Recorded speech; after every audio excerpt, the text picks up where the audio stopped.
Welcome everybody. So my name is Orla Cullen. I work in the Advanced Analytics team, and generally I work in the areas of integration. So how we can look at getting predictive analytics back into a lot of the SAP products. So just what am I going to talk about today? So I'm going to keep it quite short, but I just want to set the scene a little bit. So for those of you who've been to some of these webinars before, might be a slight bit of repetition here, but just to bring everyone up to the same place. Just give an overview of what advanced analytics actually is, really end-to-end in terms of the process. Next, we're going to go on a little bit talk about SAP Business Warehouse and just some of the considerations you need to take into account when using your BW warehouse data with advanced analytics. We're next going to go on straight away into a demo. So although we will focus on BW and HANA today, we're going to just give a quick demo to begin with, talking about BW on any database. So this is kind of agnostic BW as we call it. So these features and functions have been around for some time now, but we'll go through how they work.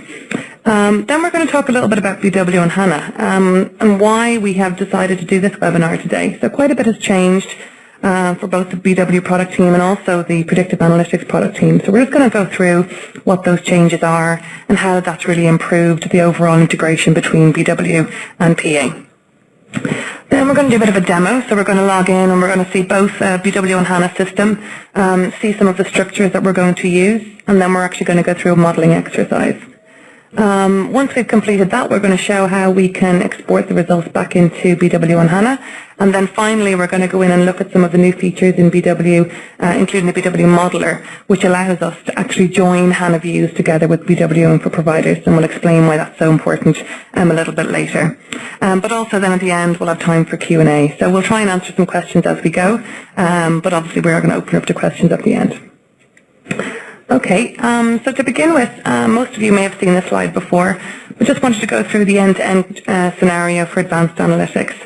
So if you've been to any of our previous webinars, you may have seen that the prepare phase is quite important, how we bring together our data sources, potentially from different places, and how we prepare them for modelling.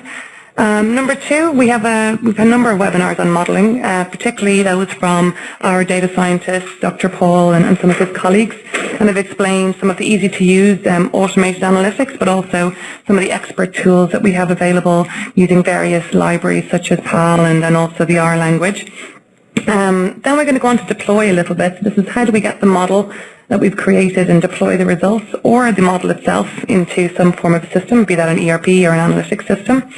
And also we talked myself a couple of weeks ago about how we manage our models, and we had a webinar a few months back on model management, and that is how do we actually, once we deploy the model, keep them up to date, make sure that we're actually scoring on the most recent data and that our predictions are not becoming out of date. So most of this that we've done before, we've actually kind of focused on, quite agnostic. We've gone through different systems that are available, different types of databases. For the purpose of today, we're going to largely focus on BW and how these different areas are impacted. And then also just a final piece to talk about is when we talk about predictive analytics, we often very much get focused on the data scientists, and very rightly so. These are the people who are, have the PhD in maths and are able to generate very useful insights. But what's also very important is how do we join the link back between our data scientists, our business analysts, and again our business users. So I think BW is a good use case for that. Most of our business users will use BW to create reports or just use reports. So how do we get the insight that the data scientist has created and bring that right back to the users who may want to make decisions from it? So that was just to close the loop and make sure we're going all the way from the data scientist back to the business user.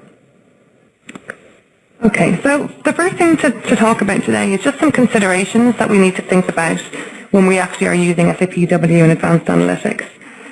So many of our customers, and we have many SAP BW customers, have invested a lot of time and money in their BW environments. They're combining data from multiple data sources over several years, over several countries, trying to bring together a comprehensive reporting platform for their business users. So what we think from a predictive analytics standpoint is this is actually a really rich source of data that we could use to build predictive models. But there are a few things that we need to keep in mind, and I'm just going to go through those quickly now. The first thing is just dispelling a bit of a myth. I think some people, when they think about BW, they think it's only made up of aggregates or summarizations. although that is often the case in the reporting layers. In the majority of SAP BW systems, the very early layers are generally using what we call the layer scalable architecture, or in the case of SAP or BW and HANA, the layer scalable architecture plus, where we take the data in raw, it's one-to-one with the source system, and then we build nice layered models up towards the end users where they can actually report upon. So most people think that BW is not suitable for predictive analytics because of all these aggregates. But what we're going to show you today is what we really want to do is dive beyond those aggregates, get back down to the raw data, be that at the DSO level or Infoprovider level, and we're going to use that raw data to actually build our predictive models. The other thing to keep in mind, and often a question that we get asked, is about some of the key query features that come from the Business Explorer, or BEX as it's sometimes more commonly known. When using BEX, we use this tool. It's got a lot of great features and functions to do things like creating hierarchies, creating things like scaling factors, conditions, exceptions, and all kinds of great features which make reporting much easier for the end user. So what we mean by this is, obviously, if we're going to be passing data through a mathematical algorithm, we need it to be stripped down into its rawest formats. So even if we've created a lot of queries over the years with some really good functionalities, like we said, like hierarchies and different types of conditions and exceptions, what we really want to do for the modelling exercise is go back to basics, go back to the raw data, because that's the data we're going to need to pass through, as we said, the mathematical algorithms. So that's just something to keep in mind. We may need to strip down the queries that we've built into something a bit more basic. Right back. So this has also been quite an important topic. Traditionally, Business Warehouse or BW has been a tool where we actually load data into. There generally hasn't been an awful lot of scope for actually manipulating data or changing data. And the reason really for that is just to try and maintain one version of the truth. There are some capabilities, as we know, with our integrated planning and BPC tools, but they really look at kind of small volumes of data. So one of the challenges we're going to go through today is, once we've created this data, how do we get it back in? And it's easier in some scenarios than others, but we're going to go through that in a great bit of detail today. And finally, one of the most important things is something called a unique record. We're going to use this BW data to create new models and create new insights. But what we need to understand is if we want to bring that data back and write it back into the BW system, we need to have a unique record to tie it to. Now that could be a customer, that could be a cost center or what have you, but it's something we very much need to keep in mind, because once we've created the prediction, and maybe that's a customer that's likely to churn, we want to be able to join that result back with the original query or original info provider. So these are just three important things to keep in mind. And as well as that, I have written a white paper on this that goes into detail in each of these topics, and it's available on SCN. So I'll be sharing this pack afterwards, but you can see the link to the more detailed document. It's held there. So what we're trying to say basically is maybe your SAP BW system as it sits today may need some tweaking in terms of the queries, but ultimately we still believe it is a good rich source of data for predictive modelling. Okay, so from that I'm going to go straight into a demo. So as we can see, first of all, we have our Predictive Analytics 2.0 tool where we actually combined both the automated and the expert mode into one common installer. For the purposes of today, I'm largely going to use the expert tool, but I will allude to some of the features that are available in automated. Okay, so first of all, if we launch the expert analytics tool, so if any of you have seen this before, you may notice it is quite similar to what you might see today in Lumira. It's based on a similar code line. However, we've added some additional functionality to allow users to do predictions. So we're going to start, first of all, by getting some data from a BW system. So we're going to create a new data set. Now, as you can see here, there's quite a number of different data sources we can use. The first thing I'm going to look at is actually the Business Warehouse. So as you can see here, it says download from SAP Business Warehouse. So what I'm actually going to be doing is actually downloading the data from a BW cube or query, and I'm actually going to be loading it into a Sybase IQ engine that's located on my desktop. Okay, so it shows me first of all any type of queries or info providers that I've looked at before. So I'm just going to go with one I've picked before. And also it remembers some of my login information. So what you also need to know here is, in terms of the BW systems that you can connect to, whatever is actually available in your SAP logon pad, you'll be able to see here. So as you can see here, all of these systems are available in my logon pad, and as a result, they're available here. I am required on my first entry to enter a username and password, but once I've done that, it will remember it for me going forward. And I can click connect. So as I said, what it's doing now is it's actually connecting to the back-end BW system, and it's going to start downloading some of that data onto my machine.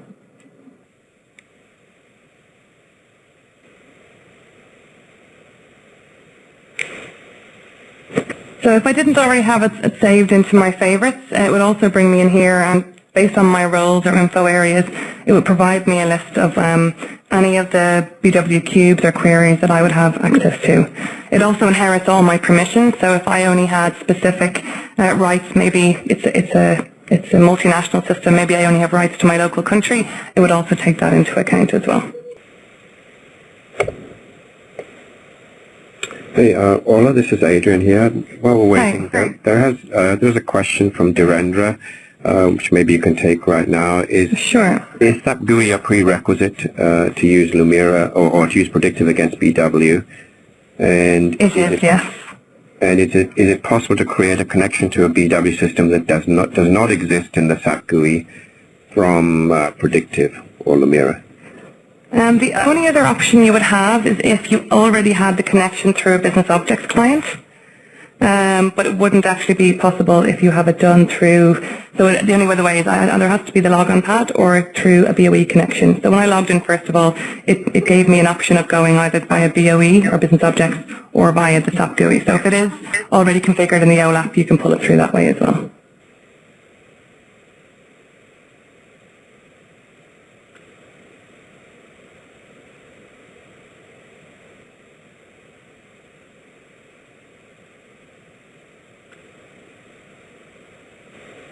Okay, so we have our data pulled across.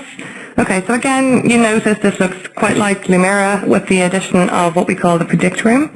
So this is a new room that is available for the Predictive Analytics tool.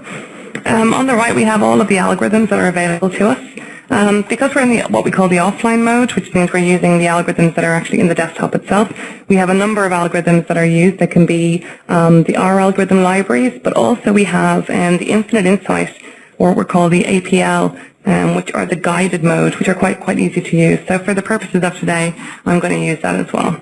So the data that I pulled in, just to show you quickly, is an airline carrier, and it's basically some historical information on the maximum seat capacity of a flight, based on just overall capacity, business and first class. And what I'm going to do is try and create a model that's going to look based on the different characteristics of the flight, whether that's the date, the carrier name, where it's going, some other information about the type of plane, and it's going to predict for me, or build me a model which will help me to predict based on those characteristics what the occupancy of the flight is likely to be. Okay, so for that I'm just going to use, as I said, the auto-regression model. There is plenty of others I could use there, but the auto-regression is nice and easy. I don't need to be a data scientist to use this. I just need to have an idea what I want to do. So what I want to do is I actually want to do a prediction on the seat occupancy. So I'm going to select that item there. I'm going to untick it here because obviously we don't want the answer in the question. And just a few other items I'm just going to remove. Theoretically I could just leave everything in, but for the purposes of today I'm just going to just make it nice and simple. Okay, I select done, and then I execute my model. Okay, so it's returned my results, and also it's created for me a model. So this is me creating a model on historical data. So one of the things I can do first off is I might want to save this model. So I'll save it as a model. I'm going to call it my flight seat occupancy prediction. And I'm going to save it. Okay, so now you can see in my models I have a new model available here. So obviously because I'm working in offline mode, I don't have the ability to write the results back into BW or actually send the resulting model back into BW. But what I can do is at a later date, look at some future information and actually pull that in and use the same model to do the scoring. So when I go back to my prepare room, I'm just going to find another data set. So this time I'm going to use BW again, but I've also created a query that gives me the flights by date. So I'm going to look at some future flights and try and predict the level of occupancy that I'm going to have there.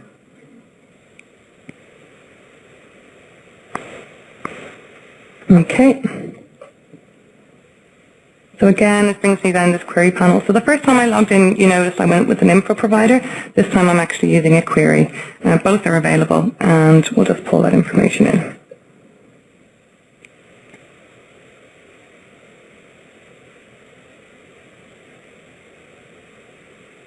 Okay.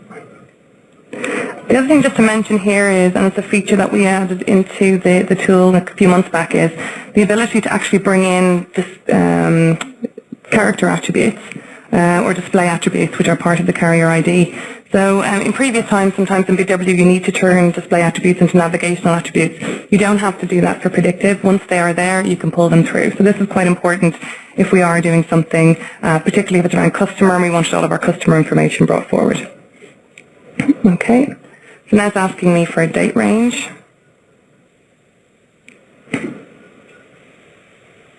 And it'll bring me back what's available.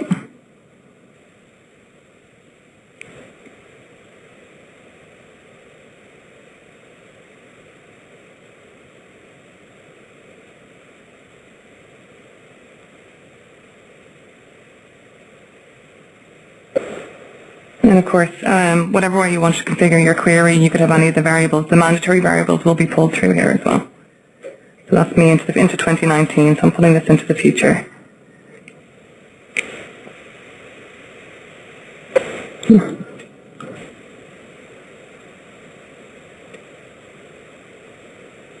Okay, so that's brought that data in for me now. So going back into the predict room, I have the model that I created earlier, so I'm going to select that. So once I go in here, I don't have to configure it like I did before.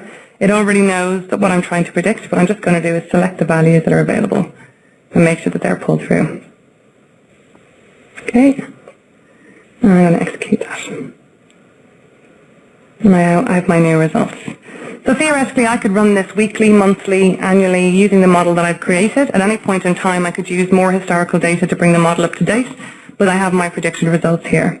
And for anyone who's actually used Lumira or any of the tools before, I then have this nice visualization room where I actually can use my results, create a nice chart, which I could potentially share with some of my colleagues. So for example, it'll just bring the predicted values. And then also maybe we might have carrier ID, something like this.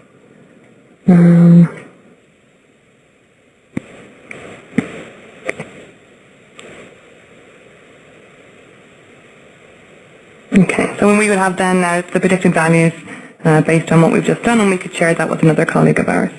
So that's one way of doing it, and this is how we work at the moment. We're using the BW offline mode, so a BW on any database, but not on HANA. But obviously, we would like maybe to take this a step further. We'd like to have it a bit more automated so that you didn't have to go in every week or month to do this. So we do have some other options available.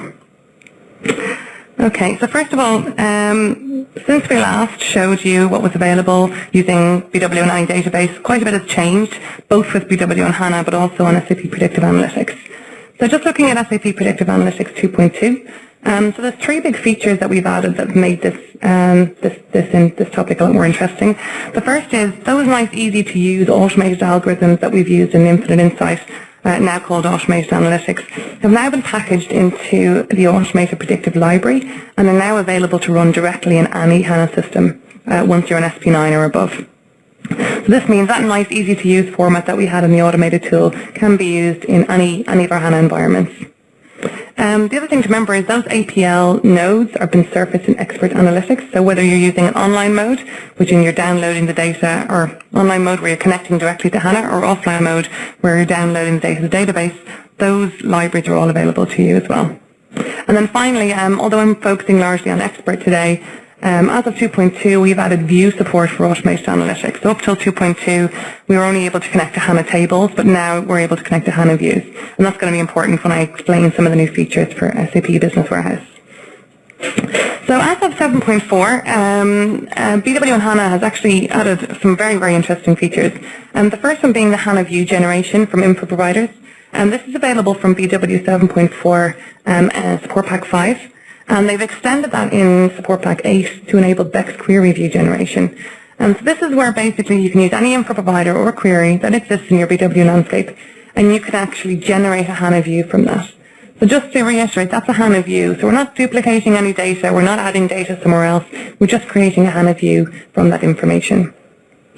Not only that, there also is the ability to create new composite providers to combine BW and HANA objects to bring those views back together using the BW modeler, which has now been integrated into the HANA Studio. And that's available also from BW 7.4 SP5. Now what's really important about both of these is we talked earlier about how write back can be quite difficult. In most production environments, in a BW system, you would not write back directly to a cube or directly into a DSO. But what we're saying here is when we create some of these models, we can either write them back into a HANA table, we can generate a HANA view, and those can be joined back to the composite providers, which reduces the risk of disturbing any of the data in your data flows. So this is making it a lot more accessible. We don't have to go through a large, development cycle in order to get data back into the business warehouse.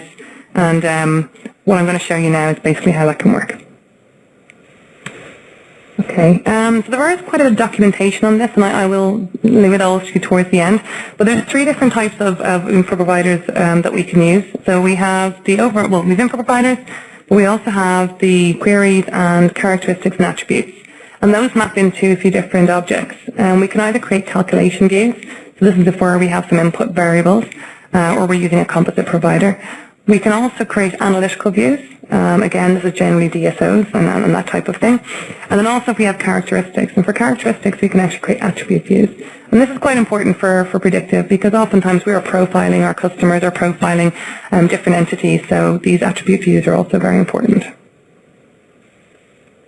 In order to do that, it's quite straightforward. I've got some slides here, but probably best to show you directly in BW itself.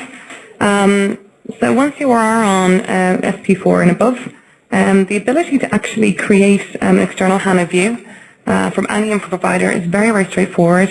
Within your BW modeling bench or RSA1, you just need to select the object that you want to convert to a view or generate a view from. And it's as easy as just ticking a box. Once you create that, you just save it, you activate it, and then it's made available to you.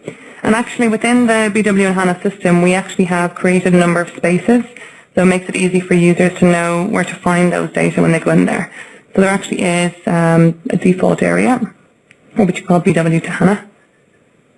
And what we can see here is on any of the analytical views or the queries that we've created will be available here. So as you can see here, there's quite a few that we've created in the system. And they're all available to be used. So if we just take the example we just spoke out in the last demonstration, we did use this InfoCube for flights, and as you can see here, it has now been created as a HANA view. So what I'm going to be able to show you now is how I can actually use that to create a model using the HANA infrastructure itself. Before I do that, just one more thing I want to show you, and that's actually the ability to create a query, or use a query and release it as an Infoprovider. So once you just enter your query in here, as you can see I've done some previously, it does actually create it as an Infoprovider, and while you're doing that, it does give you the option to make it available as an external SAP HANA view. So this is all available from the SAP GUI, if you are kind of BW inclined. This is also all available within the HANA Studio, and which I'm going to show you a little bit later. So you don't necessarily have to go into the GUI to do it. You can directly do it from the HANA Studio itself. There's just some features that I wanted to show you. Okay, and yeah, we showed you that. So now we're going to go to the next demo. So given the SAP Connect has been hanging a little bit, I'm going to actually cheat and open up one of the items I did earlier. Using, this is a flight occupancy that we did, same system, but basically we're just using the HANA view rather than the Infoprovider. You might just load up for me a little bit quicker. Okay.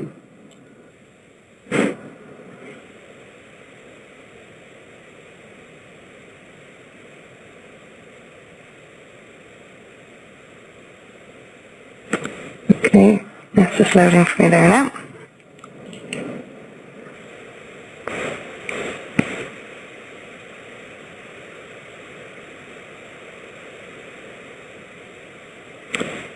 But while that's loading, you can kind of see the same fields that we were looking at earlier have all loaded in here now.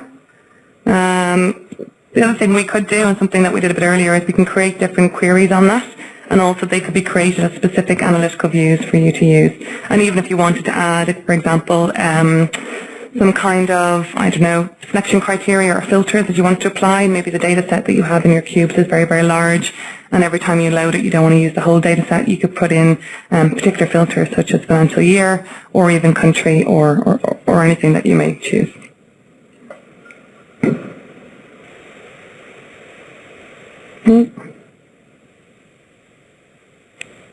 So just while that's loading up there, I'll probably show you just the other way that you can actually generate the HANA views. So as you can see in here, we're in the SAP HANA Administration Console, but there is actually a new area called the BW Modeling Engine. And once I come in here, I can add new BW systems into my landscape. So very much like you saw earlier, if I want to add in a new BW system or new BW project, it does bring me back out to my GUI, as you can see here, my SAP Logon pad, and whatever I have available here, I can pull that through. It will default in the values that I had available. It will prompt me for username and password, but actually will bring that through there. And once in here, you can see I have a list of all my Infoproviders, and I have the option to do create kind of ODS views, composite views, but also I can convert any of the objects underneath into an analytical view, which can be used as well. Now we'll come back in here a little bit later and I'll show you how we can then join the data back up, but hopefully now our data has returned for us. It's taking another second here.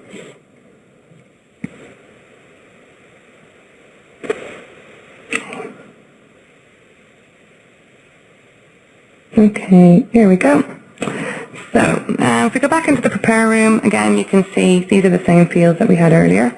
And then into the predict room, you'll notice now this time I'm logged in on HANA online mode, and one of the things I just want to show you quickly is, again I showed you earlier that we have a default namespace where any of the generated views go to, so system local BW to HANA, and that's my Infoprovider there. You can see it's just been generated, so just to show you that quickly.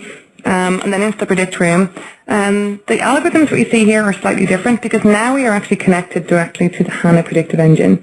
So HANA has a number of libraries installed in this particular HANA instance. We have PAL, we have R, and we also have APL, which is again the Infinite Insight libraries as well.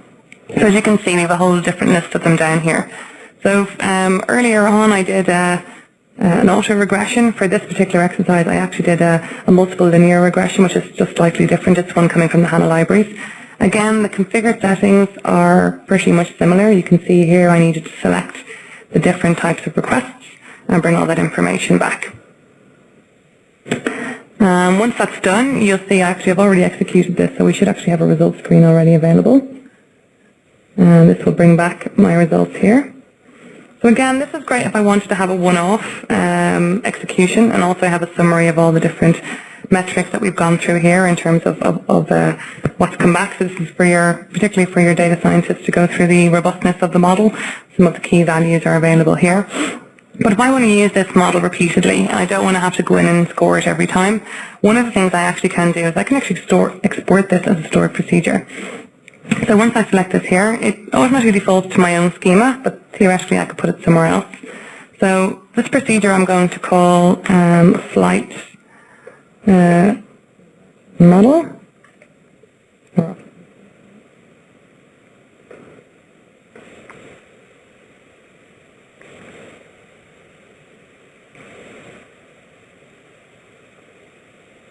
And that's actually going to generate a view which will correspond to this procedure, which is important, and I'll show you a bit later why that's important. Also, if this is something I've done before, I can overwrite one that already exists.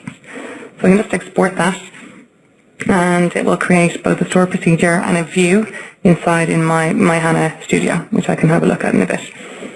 One of the important things to mention here is because we're actually exporting the stored procedure directly into HANA and it is creating a view, it doesn't matter how frequently we load the database, whether it's something we do nightly or hourly or if it's a real-time system. Anytime we call that view, it will actually run the stored procedure behind it and it will score that data on the fly. So as you're entering new data, it will just be scored automatically. There's nothing that the user needs to do to ensure that that's actually been done. Okay, and what's also important is it does generate a view rather than a table. So we're not actually generating additional information that's being physically written into the system. And what we can actually do, when I show you a little bit later, is to join that up with another info provider. We can have that actually called whenever we call the composite provider above. So sorry, just thinking about it a second there.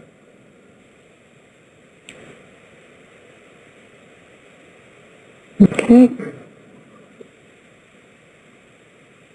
So while that's running there, I'm just going to go back into HANA Studio.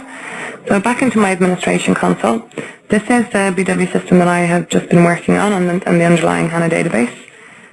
So earlier we looked down here at the system local BW to HANA, and this is where we had all the different views that we had generated to be used in this demo.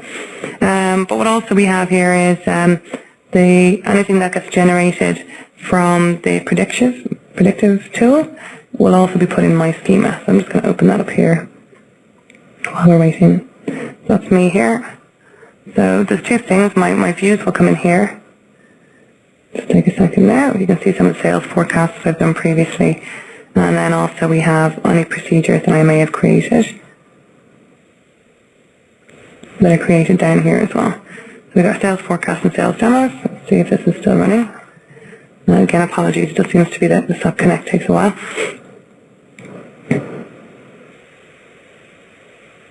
Okay.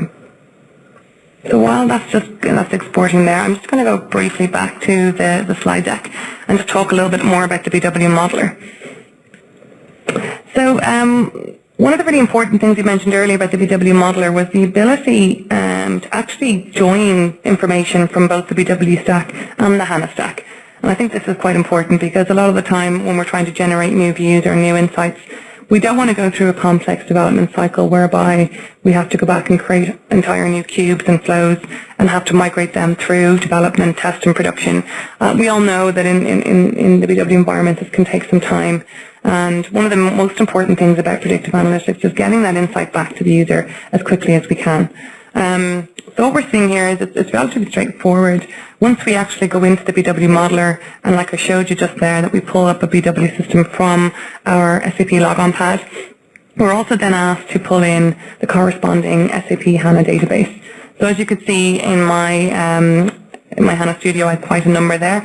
It will find the one that's correlated using the IP addresses and bring that across.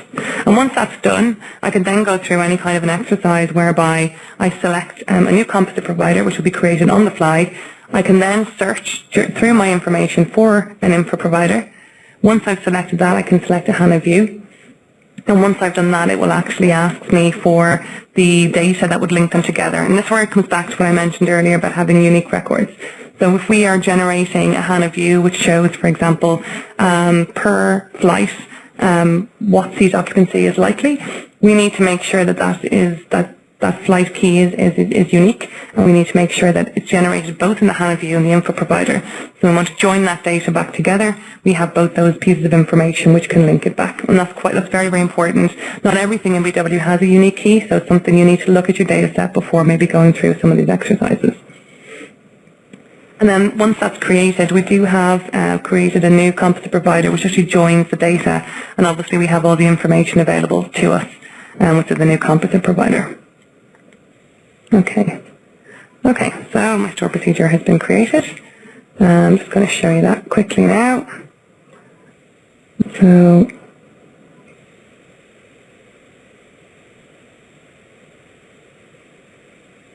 just refresh that list. Now we can see my flight occupancy model view is there. And also if I go through my procedures and I refresh that data, I have a new procedure for flight occupancy. So those are now available within my HANA database. If I go into the BW modeler, as you can see here, the first thing I can do once I've brought in my BW system is actually I can attach an SAP HANA system. So again, it's important that the credentials are matched up, but once it's done, I now have my whole HANA library system, my catalogs, so any of my views or any of the repository content, but also all my info providers. And like I just showed you there, we can actually go in, we can actually create a new composite provider. Or there could be other types of things you want to do, but I think for most people, a campus provider makes sense. We can give it a name.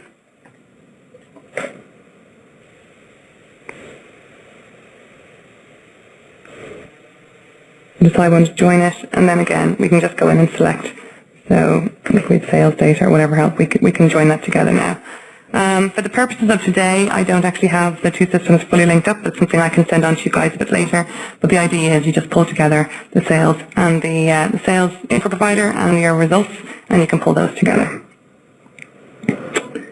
Okay. Okay, so that was kind of overall what I wanted to go through today. I mean, the key takeaway here is, yes, with BW, on any database, we still can connect to our predictive tools. We can use it to create models. Those models can be saved and they can score the data at any time going forward. What we get uniquely with BW and HANA, and not just the speed, obviously we know when we move from BW and HANA, we can go to LSA++, we also get an additional speed, but we also have a number of interesting features whereby we can start to really use the HANA engine as more than just a database, but really as a platform to be able to use the data to create models, to import those models and save them directly in the HANA system. So whenever we load any new data, those can be scored on the fly. And then finally, which I think is the most important point, and the point I think we've struggled with mostly last year, was how do we really get that back into the BW stack? So we've obviously shown how we can write into HANA in previous webinars, but how do we really leverage that and bring it up to a composite provider? The majority of our users only use BW, maybe not the HANA database. So to bring it back up to the composite provider level and make it available to all of our users. And I think that the last piece there, the BW modeler, really adds that additional piece of functionality which makes that much more powerful.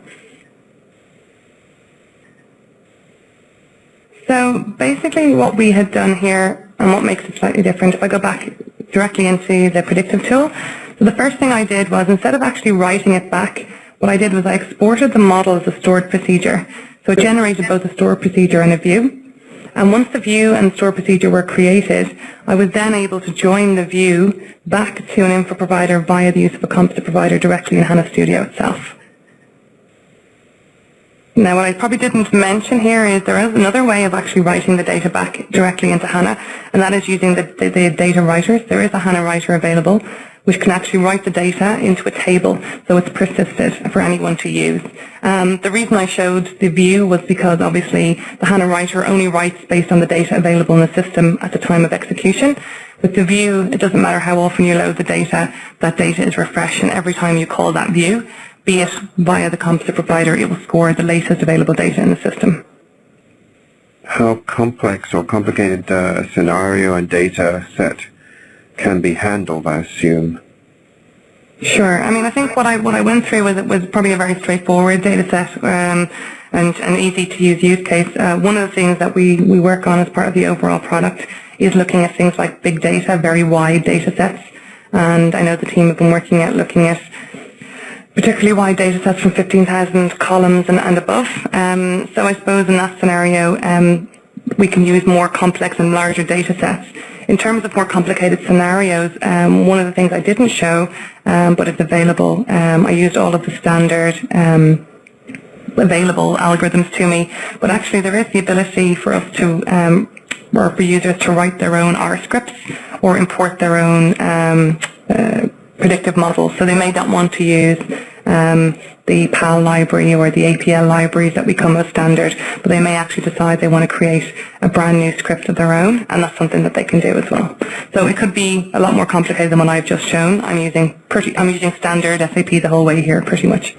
Hello, this is Andrei. I have a question from license perspective. So if BW and HANA has the license to use only BW, so I think it's HANA for BW or something called like that, and then what kind of license would be needed to use this scenario like you show? Because I think that this also goes directly to HANA modeling, and will it be included with some license that would require for predictive analytics, or it's additional license that would be needed?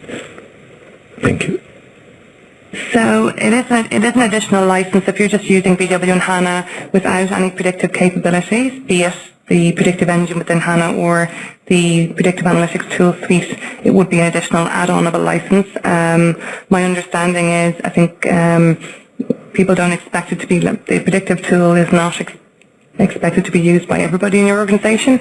So you could just buy the predictive licenses by the number of users available, or potentially based on when you buy HANA or you move to HANA, there is an add-on that can be purchased. I probably would need to defer you to my go-to-market team, but generally it is an add-on to the BW and HANA. It doesn't come out of the box.